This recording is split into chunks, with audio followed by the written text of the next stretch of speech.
Why are we obsessed with true crime? Informational text by Laura Hensley. If you're a fan of true crime, chances are you'll be binge-watching this year's latest series. But before you devour the latest crime shows, you might want to consider how consuming hours of disturbing content is affecting you, and why you can't stop watching it. Binging true crime is not that much different from people watching a 24-hour news cycle covering a killing spree or a terrorist attack, said Ju-Young Lee, an associate professor of sociology at the University of Toronto. I think human beings in general are just drawn to extreme cases of violence. And when I say drawn to them, I don't mean that they watch something and hope to emulate it. There's just this fascination. Why are we obsessed with true crime? People have always been interested in true crime, but now that the genre is having a moment, public interest has soared. Lee said that in the past, crime shows like America's Most Wanted and Unsolved Mysteries were seen as tabloid television for crime junkies. Low-budget reenactments and low production quality made the genre seem less reputable. But since the birth of NPR's wildly popular 2014 podcast, Serial, the way people view true crime has changed. It was a flagship moment for the genre, Lee said of Serial's success. It sort of signaled to the larger world that you can do true crime in a smart way, in a way that conveyed lots of thought, and in a way that was captivating for an audience. Since then, with the advent of on-demand TV options, viewers can watch an entire series in one go. But why do we have this fascination with the dark side of humanity? One reason is that we're curious, especially when it comes to out-of-the-ordinary events. A good example would be a car accident, Lee said.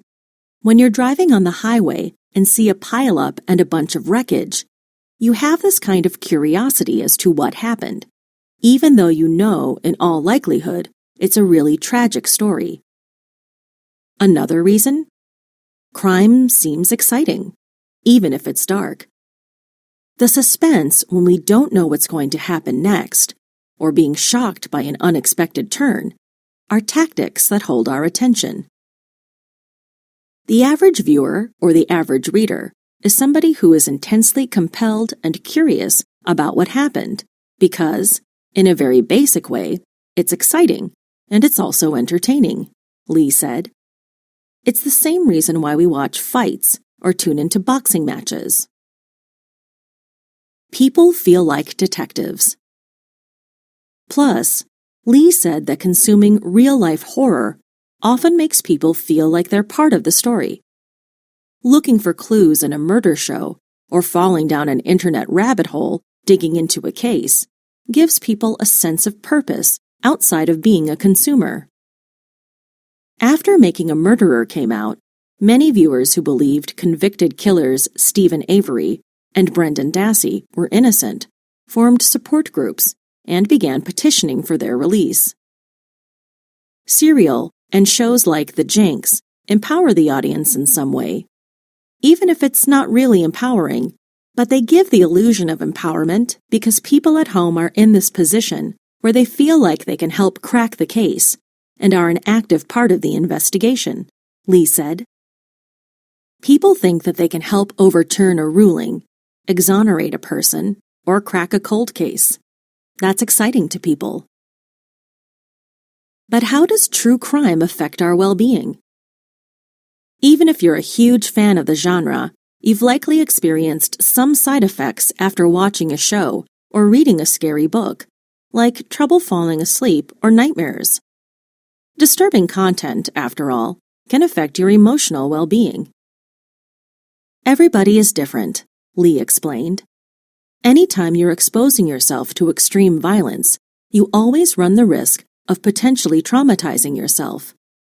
People have to be aware of that and listen to their body's reactions to these kinds of series.